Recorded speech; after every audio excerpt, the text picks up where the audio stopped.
Welcome to Dweller of the Dark. We are a channel honoring the yellowed and blackened bones of many prominent authors. We will be digging up several obscure, strange, and forgotten authors who influenced many of the great horror, science fiction, and fantasy writers today. Comment below if you like. If you have authors that you'd like to see recognized, list them in the comments or contact our author page. Authors, always looking for fresh blood. Subscribe and contact us for more information. Subscribe for more tales of the horrifying, obscure, strange, and forgotten. We'll have quite a collection climbing out of the tombs. If you like any of our tales, crush or cut the like button below. Check out our other stories on YouTube and our websites. You can find us on Rumble, BitChute, and YouTube. Dweller of the Dark. Official website, dwellerofthedark.com. You can find us on Facebook at Jeffrey LeBlanc, Horror Writer. You can find our books on Amazon and Kindle. Follow us on Parler, Twitter, Instagram. And you can support us on Patreon and Bandcamp. Dweller of the Dark. A terrified son tries to save his hypnotized father from the god Anubis. The curse of Scarabaeus crawls out for a reckoning on a mummy thief. And in Cornwall, a young man has dinner with the Egyptian god Bubastis as we continue a series of Egyptian tales from Robert Bloch. The Egyptian gods invite you to chew the fat with them on this one. Our third episode is The Brood of Bubastis. This horrific tale was published in the March 1937 issue of Weird Tales and continues our Robert Bloch Egyptian series. This was the last Bloch story Howard Phillips Lovecraft saw his young pupil write before his untimely death. As stated by Weird Tales, a shuddery story of a ghastly charnel crypt in a weird cave in the hills of Cornwall. The story concerns our narrator's visit to his friend Malcolm Kent in Cornwall. Malcolm has become obsessed with a lost Egyptian cult in England. What dark mystery will our narrator learn in the crypt of Cornwall from Malcolm Kent? Can our suicidal narrator solve this Egyptian puzzle in time to feed his cat? The Brood of Bubastis by Robert Bloch. I wish I did not have to write these lines. Ordinary suicide notes are morbid enough, and the tale which I must tell is infinitely more ghastly. Still, before I seek forgetfulness in the black boon of death, I feel impelled to leave this final testament. I owe it to my friends who have never understood the frightening, unexplained metamorphosis of personality I underwent upon my return from England. Perhaps this will serve to explain my abhorrent and unnatural zoophobia, philophobia rather, my quite inexplicable fear of cats caused them much anguish, I know, and for a while there was a talk of a nervous breakdown. Now they shall hear the truth. I trust it clears up other points which may have puzzled them. My voluntary retirement to the country, the breaking off of all personal contacts and correspondence, and my brusque rejection of all their sympathetic advances. Here, then, is my final explanation to those I once knew and loved. Here, too, I trust, is material of value to students of archaeology and ethnology. Perhaps the first example of ancient legends substantiated by the testimony of an eyewitness. I hope that it will prove useful. It is quite possible, however, that both my friends and scientific authorities will dismiss this entire screed as the work of a crazed and degenerate mind. It does not really matter, though. By the time it reaches other eyes, I shall have gone on to find the nepenthe that lies in death. Maybe it is for the best if these words are not believed, for the memories behind them are filled with a haunting horror that drives me to doom. But be it called truth, raving, or warning, here is the tale. On November 12th of this last year, I sailed for England. My friends knew that I planned to visit my old college companion, Malcolm Kent, at his Cornwall estate. Malcolm had been a fellow student of mine, and we had formed a close bond of friendship, cemented by our mutual interest in psychology, philosophy, and metaphysics. I had a pleasant crossing, spiced with eager anticipation of the visit to come, for I had heard much of Malcolm's fine old home. He had often spoken in detail of the ancient manner in which he dwelt, and reminisced at length upon his ancestral heritage. His was an old family, steeped in the archaic traditions of the past, a past filled with Celtic myths, Pictish legends, and still more remote fables of antique days. The countryside about his estate was deeply imbued with hoary and fantastic lore. He had recounted olden whispers of goblin folk, the dark dwarfs and gnomes that burrowed in the bogs and swamps. Ghost tales and stories of furtive wizardries seemed to spring from the very twilight land itself. I looked forward to an interesting experience. So, at first, it seemed to be. I was enchanted with the Cornish countryside, a region of mystic mountains, cloud-haunted hilltops, and purple peaks that towered above wild forest glens and green, grottoed swamplands. Here was a region rich in romance, the dark land of Irish, Saxon, Roman, and primitive pagan gods. Witches could walk in these woods. Sorcerers sweep across these sullen skies on their satanic steeds. I was well pleased with the place. I found in Malcolm an agreeable host. He had not changed. The tall, fair-haired youth had become a mature man whose cultured taste still coincided harmoniously with my own. There was a world of wisdom in his pale blue eyes and a warmth of welcome in his smile when we first met at the gate of his estate.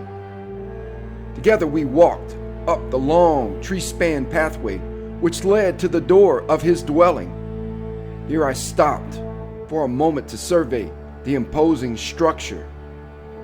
The Kent Manor was a fine example of good old English architecture. It was large, with low, ivy-covered wings that jutted out on the sides. Typically British solidness seemed to exude from the place. Now, I can think of it only with repulsion, for everything connected with that place is tinged with dread for me. The interior was, I suppose, beautiful. Now I detest the thought of long, shadowed halls. I don't like to let my mind dwell on the stone study, for it was there that the affair started. We had dined well, and Malcolm suggested we retire and chat before the fire. After perfunctorily discussing trivial matters of our recent years, our conversation ebbed. It was then that I sensed in Malcolm a peculiar hesitancy of manner. At first I ascribed it to a vague embarrassment on his part. I admit that I was gazing about me with great curiosity. I noted that his library on occultism had been greatly augmented since his first interest in it during college. The walls were solidly shelved with books bearing unmistakable earmarks of the mantic arts. The skull on the mantle was a rather affected touch, I thought, though there was a genuine note of weirdness in some of the paintings and tapestries. But my intense scrutiny of these things, I felt, could not wholly explain his air of eagerness. He was nervous, his eyes ever on the floor as I gazed about the room. It was almost as though he wanted me to see certain things without his telling me, as though this place had some secret to impart of which he dared not speak.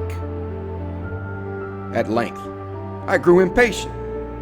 The silence, the dim luminance of candles and fire, all affected my nerves. "Something wrong?" I asked. "Nothing," he replied easily. Too easily. "Aren't hiding any bodies around here, are you?" I forced jocularity. "No, of course not." He smiled, then leaned forward earnestly. "Are you still as interested in the occult as you used to be?" he asked. Something in the intent tone of his voice warned me. Well, to tell the truth, I haven't studied much lately. Writing, you know, takes up pretty near all my time. And then too, we got to a certain stage where ordinary work must cease. I can't get the use of the more advanced books. "I have them," Malcolm said, carelessly indicating his shelves. "But that's not the point. Are you still interested?" "Yes," I replied. Was it fancy, or did his eyes light up with a disturbing gleam? Did a look of triumph cross his face? "I think that I have something of importance to tell you," he began slowly. "But I warn you, it may prove shocking. So if you'd rather we talked of something else, go ahead," I murmured. "Let's have it." For a long moment, he averted his head. He seemed to be nerving himself to speak. His glance avoided mine again, as though attempting to conceal some hidden fear. It may have been a trick of the candlelight, but when he looked up, that queer glitter again shone in his eyes. When at last he spoke, his voice was very low. "Very well then. I shall tell you the truth, all of it. It will be wise for me to do this, perhaps. I don't like to bear the knowledge alone any longer." Then, as I sat silent, he began his tale, and for the next hour I was transported to a world of mad imagination. While he spoke, it seemed as though the very shadows on the wall crept closer to listen, while the wind wailed a dirge beneath the windows, piping a threnody to his hints of hidden horrors. I heard him out. Afterward, the words seemed to blur in my brain, so that I forgot many of his statements and remembered only their loathsome effect on me. Perhaps it is just as well, for at the time, those stark, shuddery sentences moved me overmuch. The general details of his story, however, remain clear. For the past 2 years, Malcolm had become intensely interested in neighborhood folklore. Time hung heavy on his hands, and his obscure studies impelled him to seek practical explanations of local legends. His questioning of the country rustics had brought to light much that was fascinating.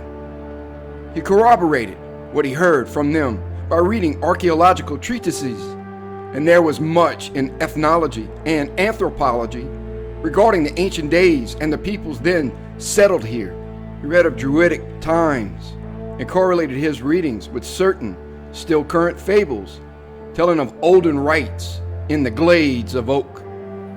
He rode across the countryside to view remains of menhirs and party-standing altars ascribed to the priest of this primal cult. He learned of Roman invasions and Roman gods, and had repeated to him the fable of Maximus Lupus, whom a dragon devoured on the midnight moor. The fantastic stories of little people were substantiated in country folklore, and from then on he delved deeply into the demonology of many races and a score of centuries. Sea serpents haunted the gloomy coast, and mermaids shrilled a siren song above the storm. Kelpies and leprechauns croaked from bog and tarn, while certain peaks and hillside caves were reputed to be the abode of the dread trolls, dwarves, and unfriendly small dark folk of pre-Pictish days. Witch rites, the Black Mass, the Damned Coven, all seem to have their place in the history of the countryside. Such myths offered a wide field for investigation. This research had finally driven Malcolm past all sane boundaries, abandoning the garbled distortions of the yokels and the cautious, tentative references of historians. He plunged boldly into the black tomes of evil lore.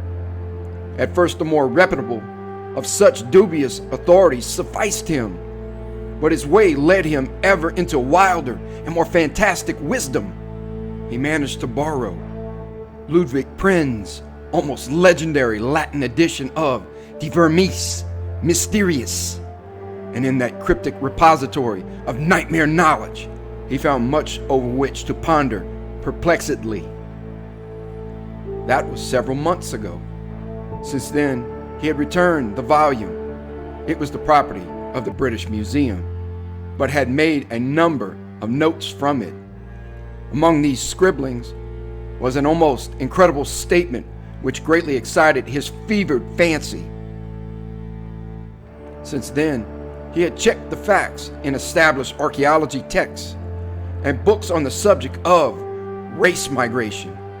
They echoed the truth. Substantially, the theory was simple.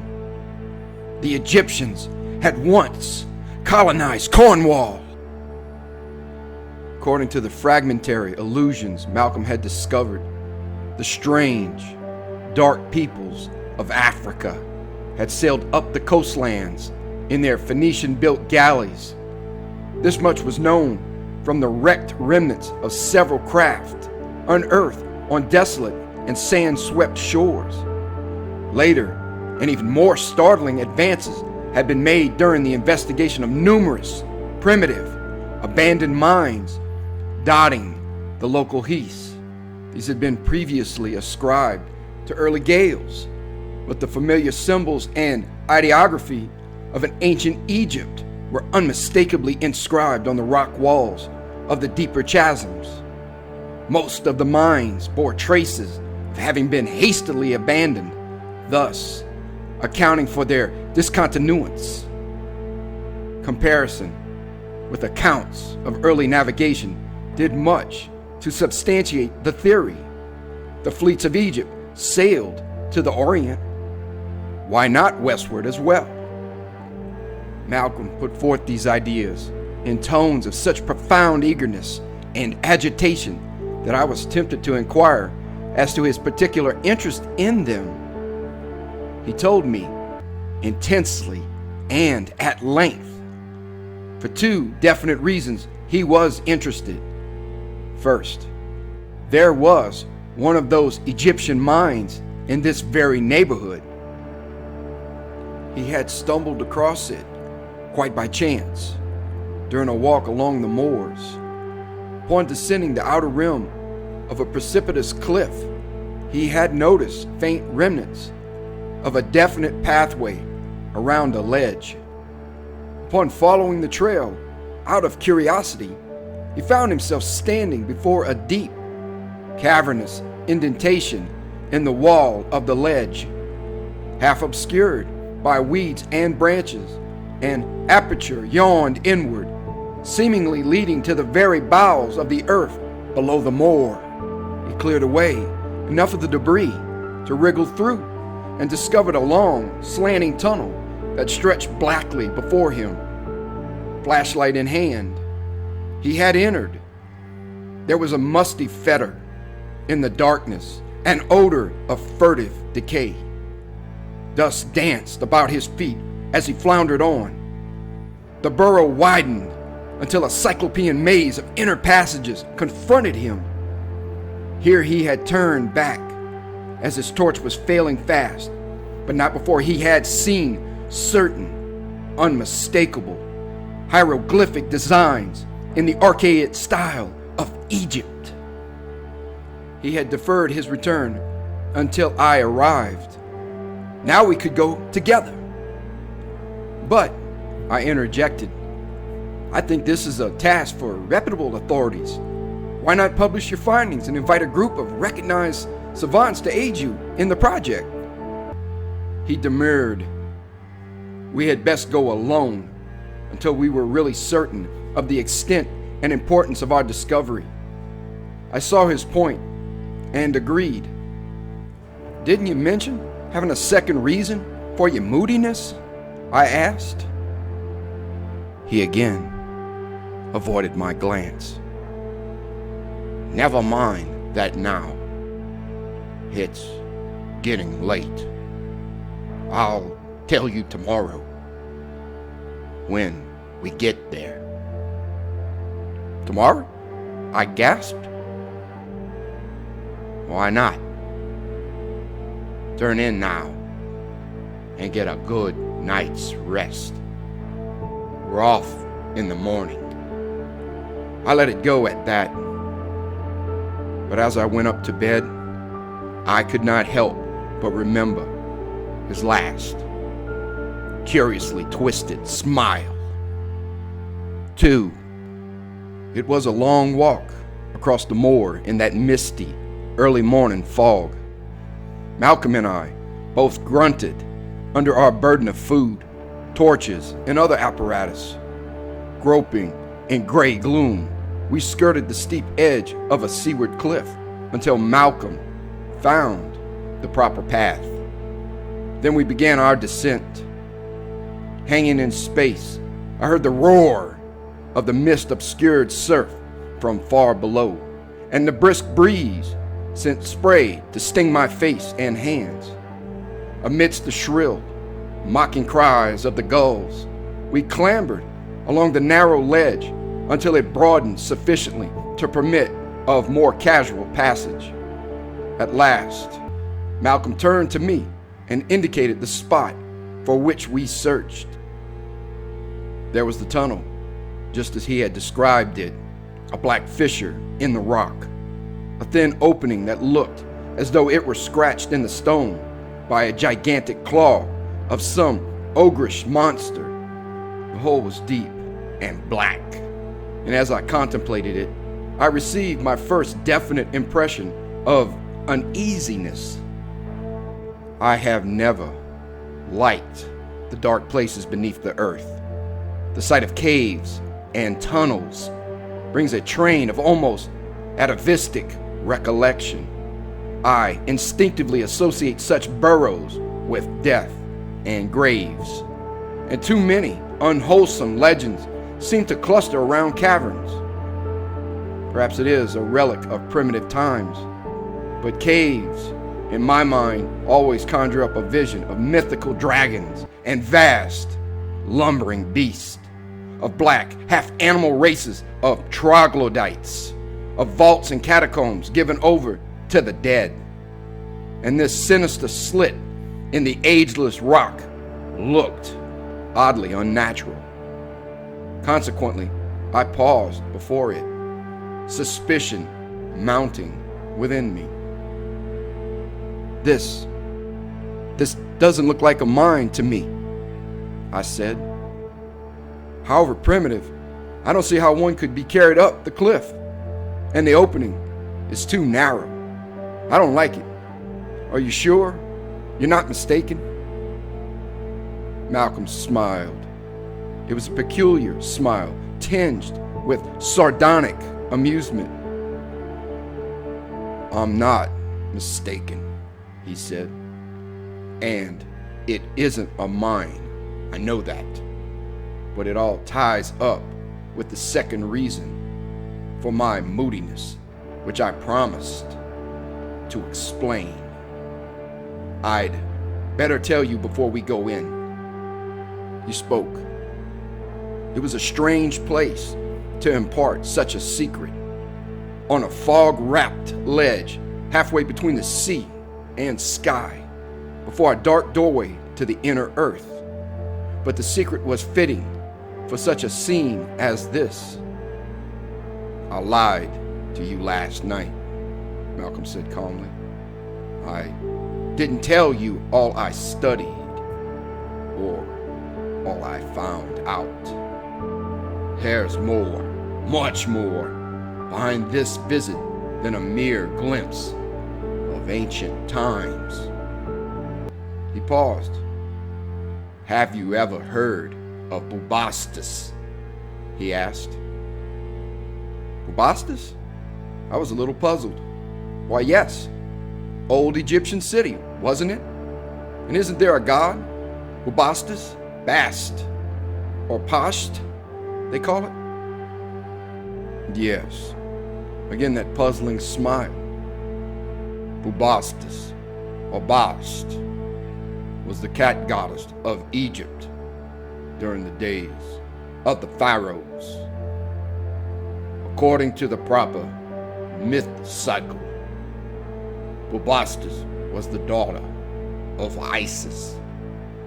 The temples of the goddess were located separately in the cities of Bubastis and Elephantine. What are you getting at? I was frankly bewildered. He told me this with such an air of grave importance, and his recurrent smile was baffling. What do you mean? I asked impatiently. I mean that we are now entering the new temple of Bubastis, he purred. Don't gape at me. If you've read Prin's Saracenic Rituals chapter, or the Roman contemporary historians, you must know that Elephantine and Bubastis were destroyed. It is hinted that the priests of Bast were blaspheming against the reigning religions, and their sacrifices were atrocious. Finally, an army was sent against their cities, and the temples were ravished. But, and this is important, the priests were said to have vanished, escaped somewhere with their acolytes. They came here. Here? You mean to Cornwall? Exactly. That's why those stupid fools were deceived by the mines. Most of them were blinds with hollow shafts leading to temples beneath. But what were they trying to do? The renegade priest knew black arts. Their worship was perverted. Bast was a ghoul goddess, remember? and her feline fangs must know blood. And besides, the priests were experimenting somewhere in the old Demonolorium. It is written that there was a sect of Egypt which believed literally in their gods, believed that Anubis, Bast, and Set could assume human form. That is to say, that the cat goddess could be brought to life. And there were wise men in those days. Science and biology were not unknown. It is the belief of savants that the priests of Bast were mating animals and humans in an attempt to create a hybrid with the attributes of their deity. For this, they were expelled and they fled here. Incredible, but the cavern gaped its grinning mouth in mockery, and the fog twisted its way into my brain. Malcolm went on. Clever priest. Here, in the safety of the under-earth, they rebuilt their shattered fanes. With slaves and devotees, they continued their experiments. I know that within this very moor are treasures far greater than those of the pyramids or temple tombs. That's what we're going to see now. I don't want any meddling experts to gain the credit. It's a secret you and I alone must know.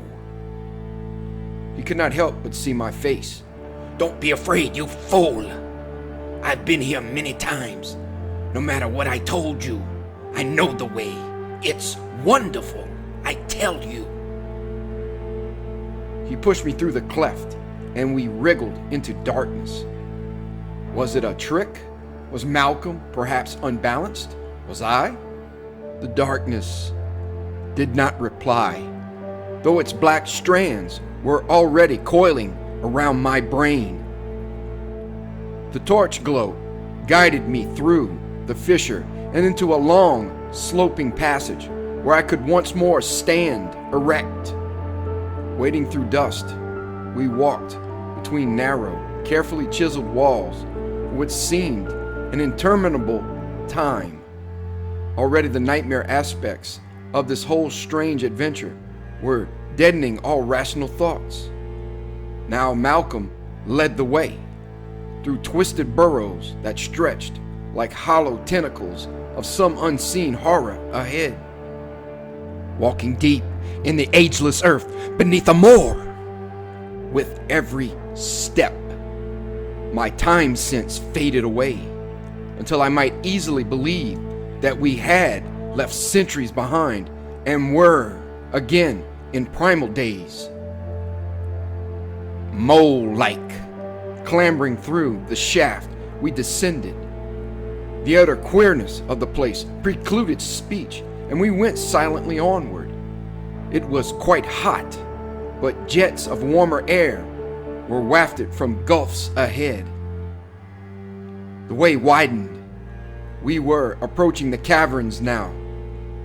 This, indeed, was no mine shaft, and the pit we had just entered was unmistakable. It was a tomb. The salt walls were carefully chiseled in geometric lines. The floor was set in stone, and here the dust was not so thick. This touch of artificial design was peculiarly disturbing after the utter crudity of the passageway. But what occupied the room was more disturbing still. Slabs of stone lined the walls. Slabs of stone, and on them mummy cases, dust-covered moldering but unmistakable.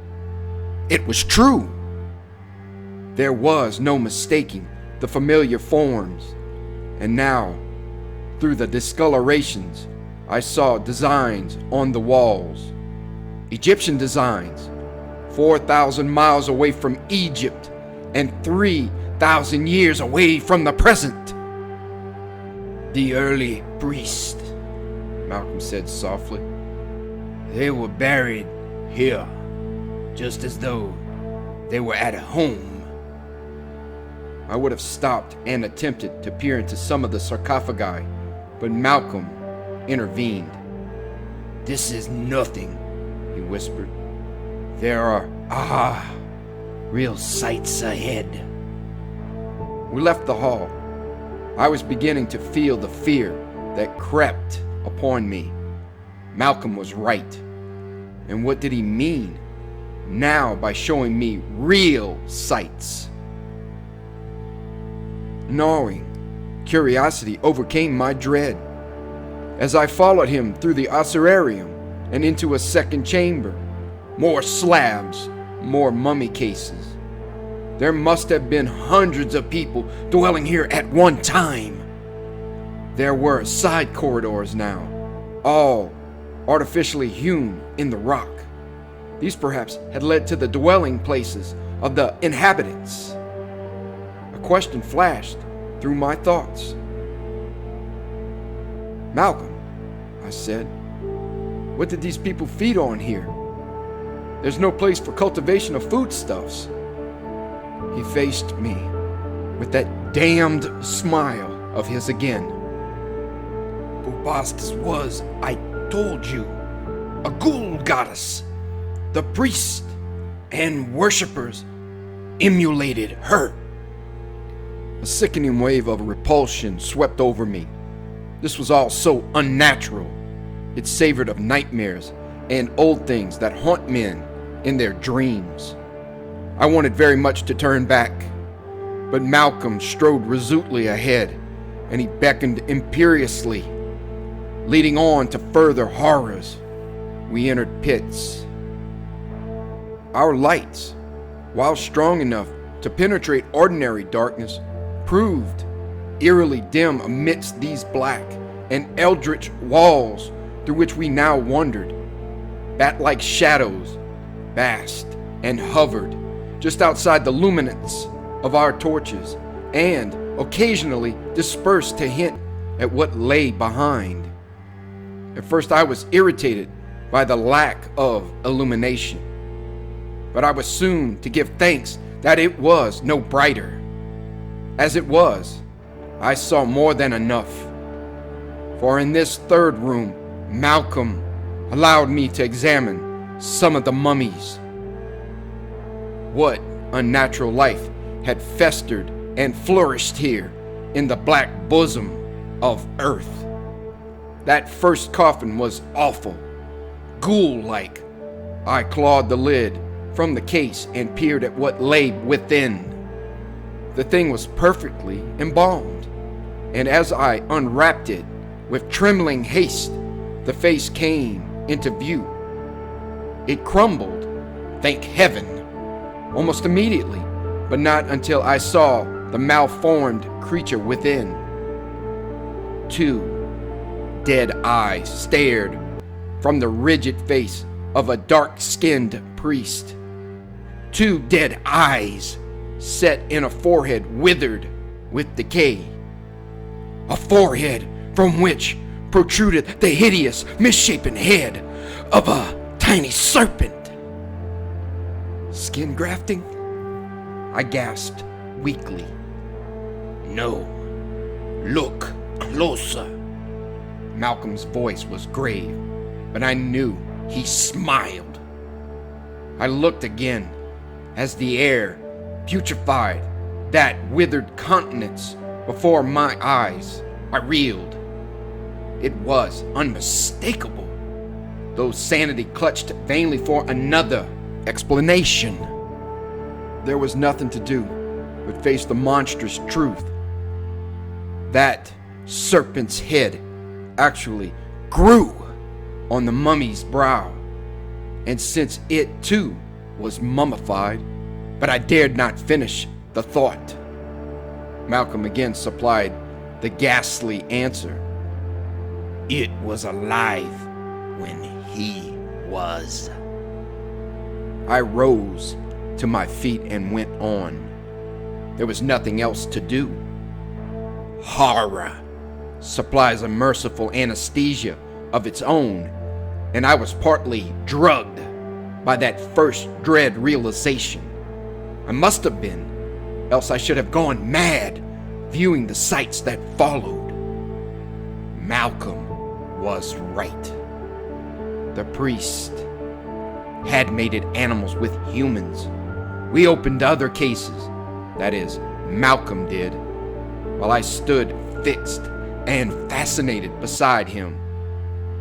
There was a pan thing with a horned forehead and a face that even through centuries still held a goatish leer. In one spot, we discovered a fiendish trinity, 3 dwarfed and stunted faces on a single head and neck. The most frightful ravings of archaic mythology were all duplicated here.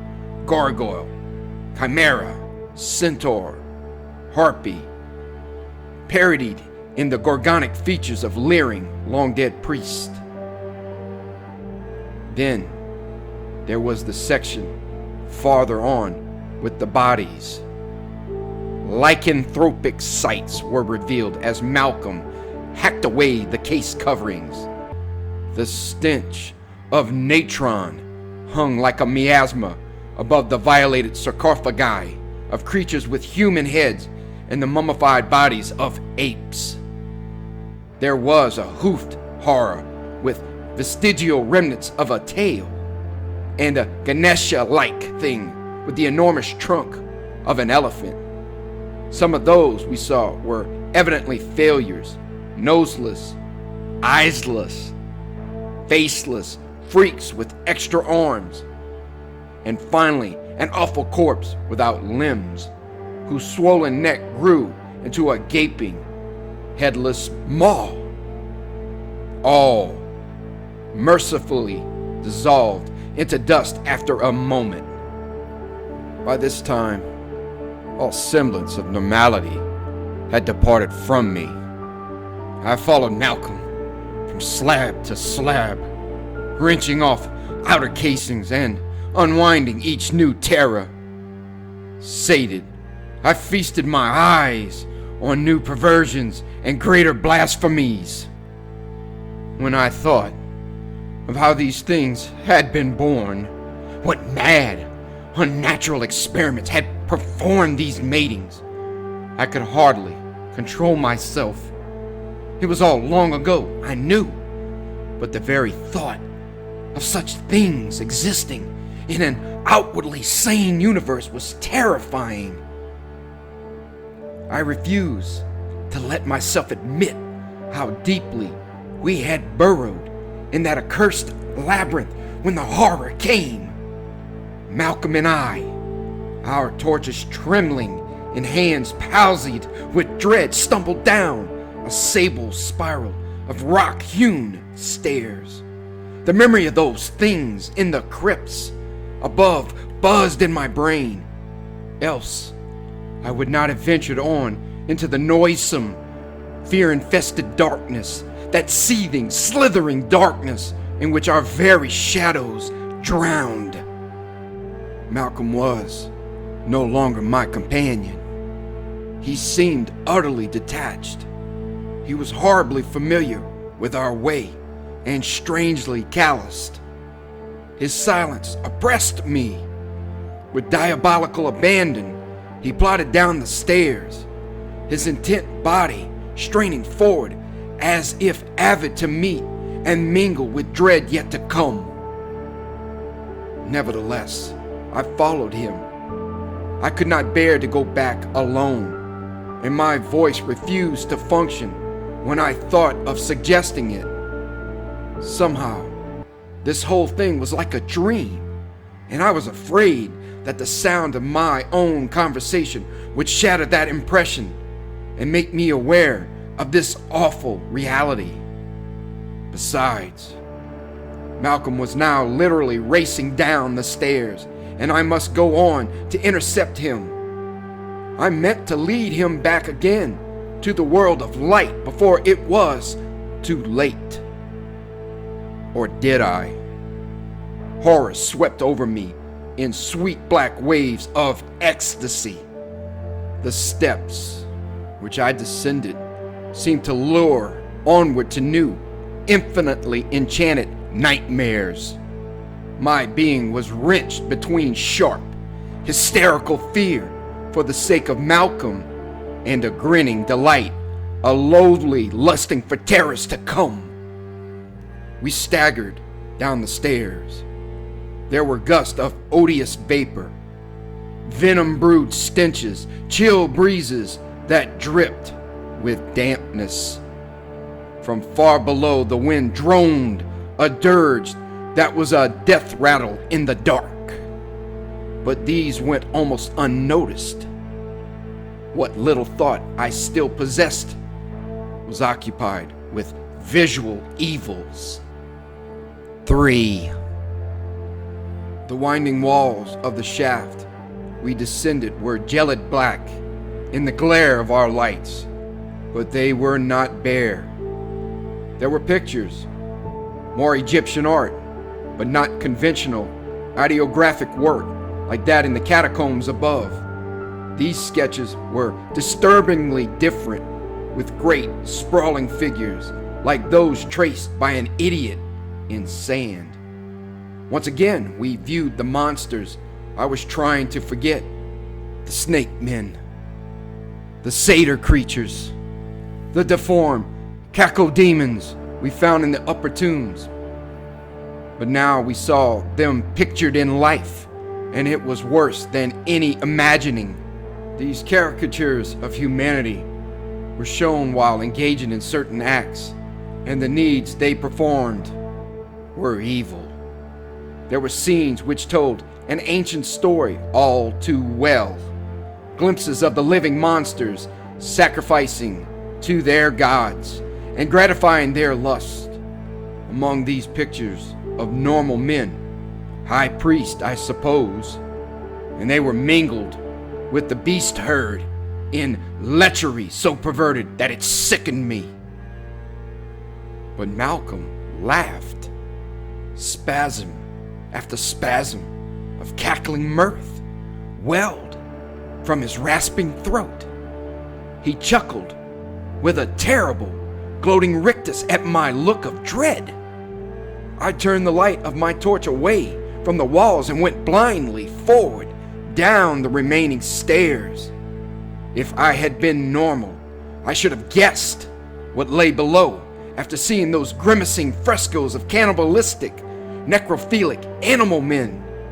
I might have remembered Malcolm's sly allusions to the priest of Bast and their efforts to create an unholy life for their god. But I was not normal, so I followed Malcolm's scurrying shape until the stairs ended. I will be very brief here and spare myself as much of the memory as possible. The caverns below were immense. Perhaps they were the product of a great air bubble in the Earth's inner crust. It was hot and dark down there, but for that I am glad. The darkness and suddenly increased perspiration blurred my eyes. Even so, I could not fail to see the tormenting truth. The floor of this pit stretched off into interminable burrows beyond each gaping its black and hungry mouth. And before each mouth, there was a little pile of bones. Bones. Osseous dust. A shambles of skulls. Even from a distance, I could see the marks of gnawing teeth in the splintered death's heads. A thought seared through me. There had been pictures on the wall, pictures of beast men feeding on human flesh, on one another. Perhaps those buried in the tombs above were the human experiments. Then these bones represented the other, nearly animal creatures. Just how near the old priest had approached to their idea of a godhead, I dared not surmise. Many of the bones before me hinted of ghastly spawnings between beast and man.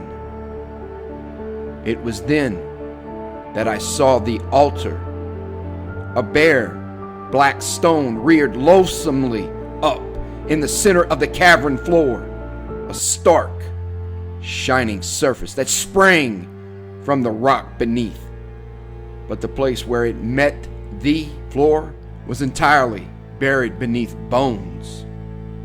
As I gazed at them in the low light, I clutched Malcolm's shoulder for support. For I saw! These were no disarticulated skeletons. These osseous fragments before the sinister altar. These were fresh bones, and among the shredded, fleshly remnants that clung to them were tattered bits of cloth and leather. English cloth and leather. What did it mean? The priests of Bast died, and their creatures devoured one another after them. But what did they sacrifice to on the black altar? What lurked in the ebon burrows beyond that still crept forward to feast? And who fed it? I looked into Malcolm's twitching visage and read the answer to my questions. From the expression on that laughing, demented countenance, I knew him to be completely crazed. There's no dust on this floor, I found myself whispering. No dust. No, you fool. He glared into my eyes as he gripped my wrist. There's no dust where things still move around. I can see that you noticed the bones. I might as well tell you the truth. Do you know what this was? The temple of Bubastis. That altar held its sacrifice when the priest offered up their beastman victims to the god. That was the altar from which the god took its prey. And by the eternal, it still does. Yes, tremble. It's well you do. You'll need to shudder before I've done with you. You're not the first to follow me down these stairs in the past 6 months. Those bones tell their own story.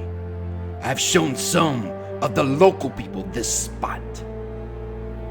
You see, the god is hungry. The god needs food. At first I was afraid, but now I know that if I please the god with sacrifices, it will not harm me. Perhaps in time, it will teach me the secrets of the dead old priest. And then I shall know many things. But the god needs blood. Blood! He dragged me, weak and half fainting with shock and terror, across that dreadfully dustless floor, shambling as though in the grip of some insane compulsion. Before I was able to struggle or resist, he had me up against the black altar, and we fought knee-deep in gleaming bones. His eyes were mad, and his strength that of a fanatic. I screamed and screamed until his hands grasped my throat and choked me. But even as I fought him, my brain battled against its own fears. Sacrifices and a feeder from the pit. What cursed experiment of the dead priest still groped about in the gloom beyond? What chewed those bones? A phrase from some book flashed through my head. Ghoul, chewer of corpses. Malcolm lifted me on the altar, then turned his head and gazed across the charnel chamber to the burrows. He called, shouted in unintelligible gibberish that resembled the tongue of ancient Egypt. Then came the unmentionable rustling from the black openings beyond. Something was waddling into view out of the pits. Something emerged. Chewer of corpses!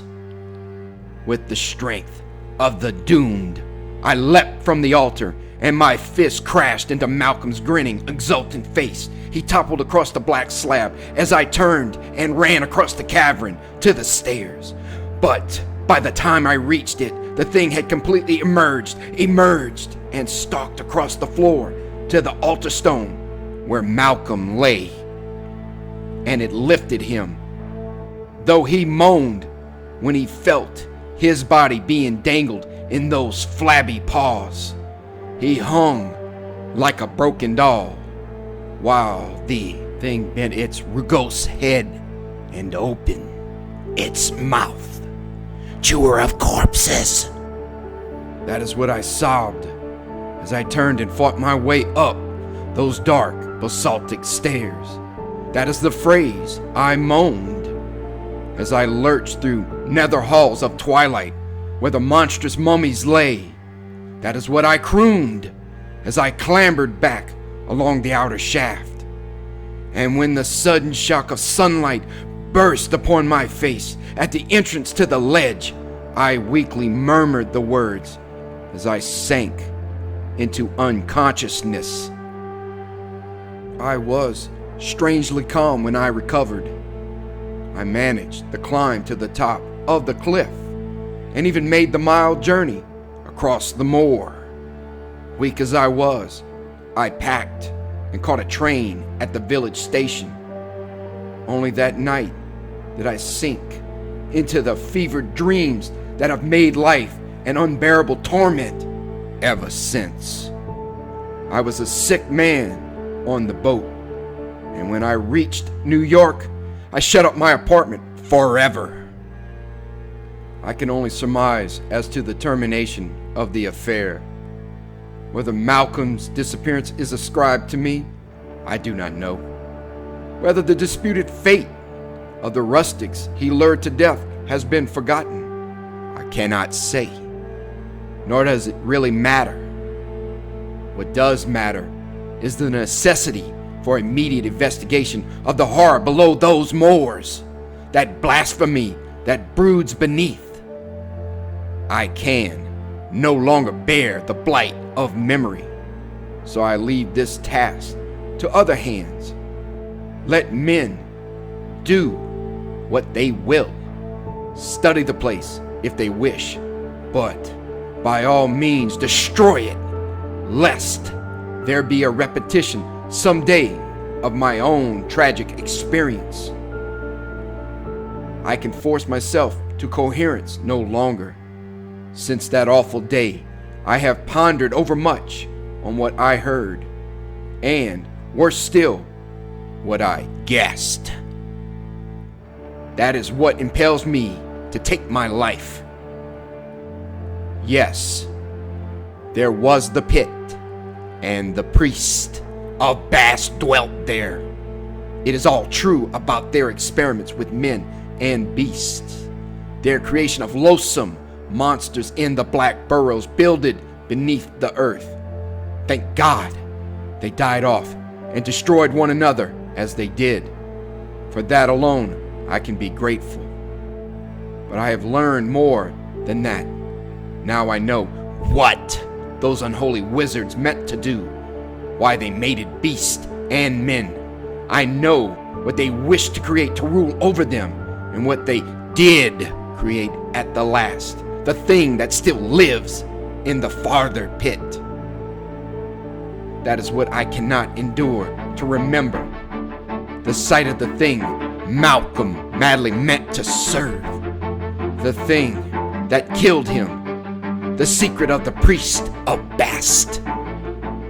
It came rustling out of the darkness in the pit. The great, blind thing that seized Malcolm as he lay on its altar. It grasped him in cruel claws and gnawed or nuzzled at his throat. It was the chewer of corpses. There on the altar it crouched, 10 feet tall, the mockingly human figure, like that of the lioness creatures pictured on the walls. The giant, human figure, but oh, that head! The priest had succeeded at the last. They brought their god to earthly life. That head, the leering, ravening muzzle of a carnivorous beast. It haunts me, for now I know that Malcolm Kent met his death at the hands of the living, breathing, hybrid monster whom the priest made. The thing that killed him was the cat goddess of Bubastis. Thank you for listening. Have a great night.